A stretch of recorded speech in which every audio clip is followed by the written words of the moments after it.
Hello and welcome back. Ini adalah part keempat dari seri pembelajaran kita Adam diciptakan menurut gambar daripada Allah Subhanahu wa Ta'ala. Dari mana kisah dongeng penciptaan Adam tersebut diambil, teman-teman? Kisah dongeng mengenai penciptaan Adam diambil dari legenda Yahudi. Kita lihat yuk kesamaannya dengan ayat-ayat di dalam Al-Quran.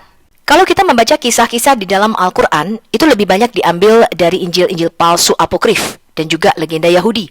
Salah satunya adalah kisah mengenai bagaimana Tuhan menciptakan Adam. Saya akan berikan linknya di dalam deskripsi box supaya Anda bisa mengecek sendiri referensi yang saya berikan dan saya bacakan. Legenda Yahudi ini mencampurkan antara kebenaran di dalam kitab Taurat kita dengan bumbu-bumbu drama Korea, teman-teman, yang tidak pernah terjadi. Kita baca ya, contohnya di pasal yang kedua. Dikatakan ketika akhirnya persetujuan para malaikat untuk penciptaan manusia diberikan, maksudnya dalam sidang ilahi, Tuhan berkata kepada Gabriel, "Pergilah dan ambilkan aku debu dari 4 penjuru bumi, dan aku akan menciptakan manusia dengannya." Gabriel pergi untuk melakukan perintah Tuhan, tetapi bumi mengusirnya dan menolak untuk membiarkan Gabriel mengumpulkan debu darinya. Kemudian Gabriel memprotes, teman-teman. "Mengapa, hai bumi, kamu tidak mendengarkan suara Tuhan yang menjadikanmu di atas air tanpa penyangga atau pilar?" Bumi menjawab dan berkata, "Aku ditakdirkan untuk menjadi kutukan dan untuk dikutuk melalui manusia. Dan jika Tuhan sendiri tidak mengambil debu dariku, tidak ada orang lain yang akan melakukannya." Jadi bumi ini bisa bicara, bahkan seorang nabi, teman-teman. Dia bisa tahu kalau nanti melalui ciptaan Tuhan yang bernama manusia, dia akan kena kutukan, teman-teman. Hebat ya daya hayalnya. Anda lihat bukan persamaannya dengan kisah di dalam Islam?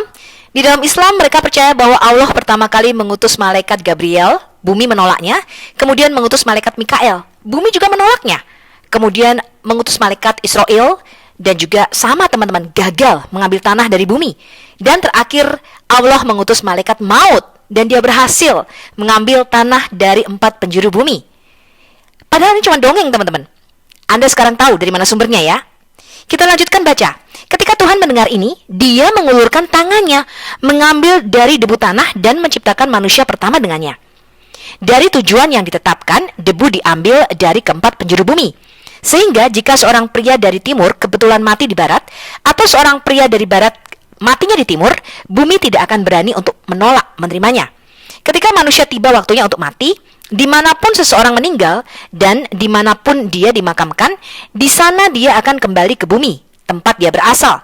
Juga debu itu beraneka warna, katanya. Merah, hitam, putih, dan hijau. Ini juga Muslim percaya ya, teman-teman. Dan mereka mengatakan kulit kita ini berwarna-warni karena memang dari tanah liat yang berbeda-beda. Dikatakan juga merah untuk darah, hitam untuk isi perut, putih untuk tulang dan pembuluh darah, dan hijau untuk kulit yang pucat. Seperti semua makhluk yang terbentuk pada 6 hari penciptaan, Adam diciptakan dari tangan sang pencipta dengan perkembangan dewasa penuh dan sempurna. Sama ya, seperti dalam kitab Al-Quran, Adam diciptakan dengan kedua tangan Allah. Dikatakan dia tidak seperti anak kecil, tapi seperti pria berusia 20 tahun. Kemudian, ini yang sangat penting, teman-teman. Islam percaya bahwa Adam ini seorang raksasa. Begitu juga dalam legenda Yahudi, dikatakan dimensi tubuhnya sangat besar, mencapai dari langit ke bumi, atau sama saja dari timur ke barat. Wow!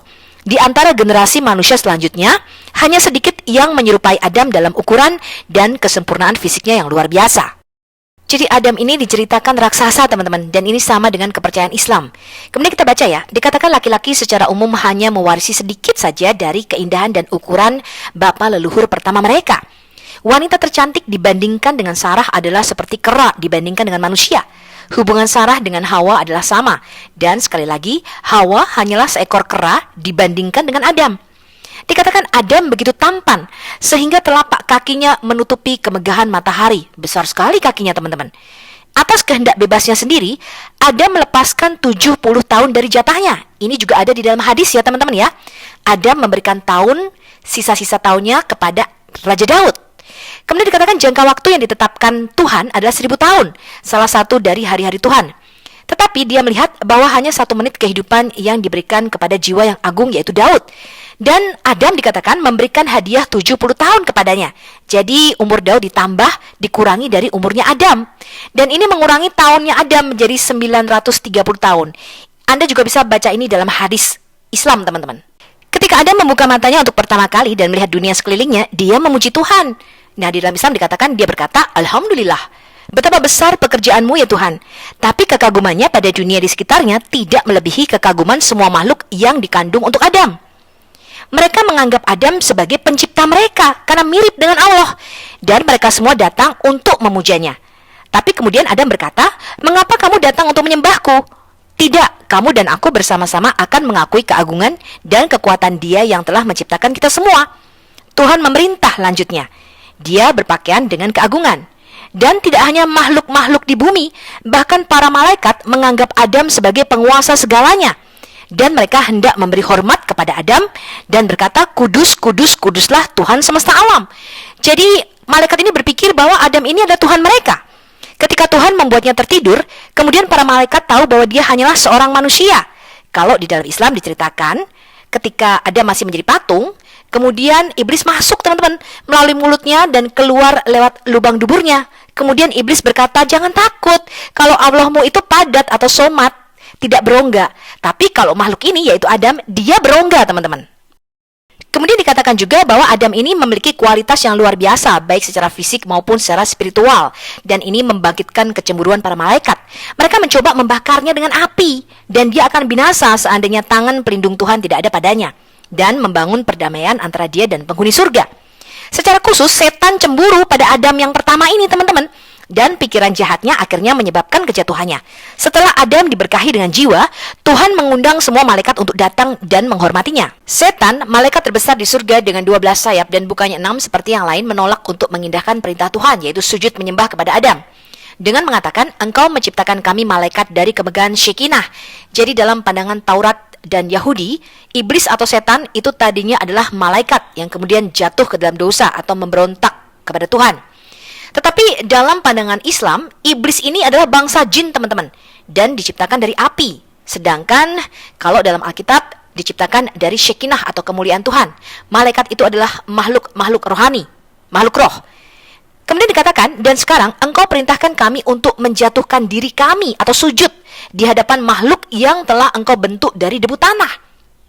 Tuhan menjawab, namun debu tanah ini memiliki lebih banyak hikmat dan pengertian daripada engkau. Sama kan dengan kisah dalam Islam?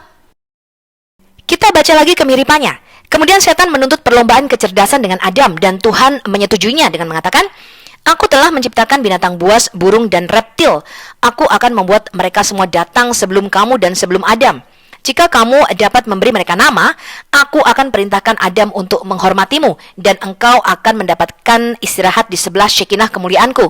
Tapi jika tidak, dan Adam memanggil mereka dengan nama yang telah kuberikan kepada mereka, maka engkau akan tunduk kepada Adam, dan dia akan kutempatkan di dalam tamanku dan mengusahakan taman itu. Demikianlah firman Tuhan, dan dia membawa dirinya ke Firdaus, setan mengikutinya. Ketika Adam melihat Tuhan dan dia berkata kepada istrinya, ayo, mari kita menyembah dan sujud, mari kita berlutut di hadapan Tuhan pencipta kita. Sekarang setan mencoba memberikan nama kepada binatang.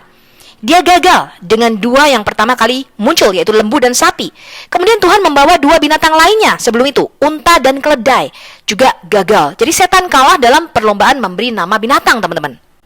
Kemudian Tuhan berpaling kepada Adam dan menanyainya tentang nama-nama binatang yang sama, membuat pertanyaannya sedemikian bijaksana, sehingga huruf pertama dari kata pertama sama dengan huruf pertama dari nama binatang yang berdiri di hadapannya. Jadi Adam dikasih contekan sama Tuhan, teman-teman. Dan Adam memberikan nama ilahi yang tepat. Dan setan dipaksa untuk mengakui keunggulan manusia pertama ini. Namun demikian, dia meledak dalam teriakan keras yang mencapai surga, dan dia menolak untuk melakukan penghormatan, yaitu dengan sujud kepada Adam, seperti yang telah diperintahkan. Kumpulan malaikat yang dipimpinnya melakukan hal yang sama, terlepas dari yang diwakilkan oleh Mikael. Malaikat Mikael maksudnya ya teman-teman ya. Yang pertama bersujud di hadapan Adam untuk menunjukkan contoh yang baik kepada malaikat lainnya.